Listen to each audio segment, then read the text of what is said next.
తల్లి మేము 2 ఎమ్మెల్సీలు ఇస్తే 2 ఎమ్మెల్సీలు గెలిస్తే ఒకటి బీసీ గెలిచినాం, ఒకటి ఓసీ గెలిచినాం.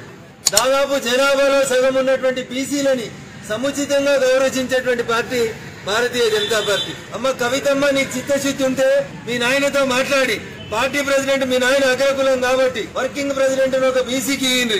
శాసన సభలో పార్టీ ప్రతిపక్ష నాయకుడు ఒక బీసీకి ఇయ్యండి.